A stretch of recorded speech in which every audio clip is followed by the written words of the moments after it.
Salut, pas très original, mais puisque nous sommes le 1er mai, nous allons abondamment parler de travail dans cette émission et notamment de la façon dont la publicité met en scène ce travail. Et vous allez voir que ça a pas mal changé depuis quelques années. Et dans la deuxième partie de l'émission, nous vous raconterons l'histoire de ce petit bout de papier magique qui est omniprésent dans les bureaux du monde entier et qui s'appelle Post-it. Mais tout de suite, du nouveau dans la communication caritative. Dit comme ça n'est pas très vendeur, mais détrompez-vous. Ère du tout numérique oblige, les ONG se mettent elles aussi aux nouvelles technologies et donnent un bon coup de fouet et de jeunes à l'appel aux dons. La preuve entre appli iPhone et vidéo en 3D grâce à 2 initiatives françaises que je vous propose de découvrir tout de suite. À l'aube de son cinquantenaire, Amnesty International a changé son fusil d'épaule. Plutôt qu'un coup de com' à l'ancienne, l'association a, pour la première fois de son histoire, ajouté du ludique au dramatique. Elle a ainsi lancé un jeu développé sous la forme d'une application iPhone.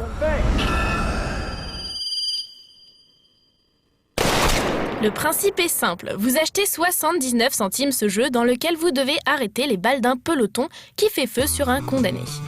Et ce faisant, vous participez à lutter contre la peine de mort aux côtés d'Amnesty. Mais sans l'aide d'Apple, qui n'a pas voulu négocier sa marge de 30%.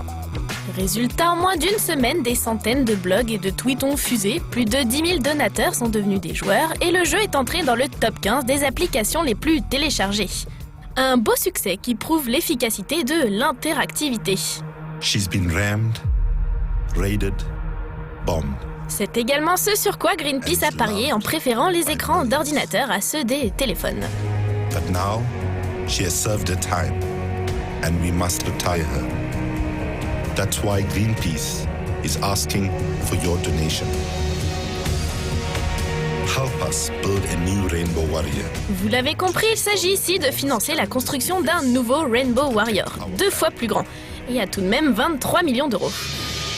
Afin de trouver une partie des fonds, Greenpeace a mis en vente les 400 000 pièces du bateau. Du clou à 1 euro à la grand voile qui en coûtera 900 000, le site fournit tous les plans en 3D qui vous aideront à faire vos courses. Ou plutôt, vos dons. Pour récompenser votre copropriété virtuelle, votre nom sera inscrit dans la salle de conf du bateau et vous recevrez même ce joli certificat.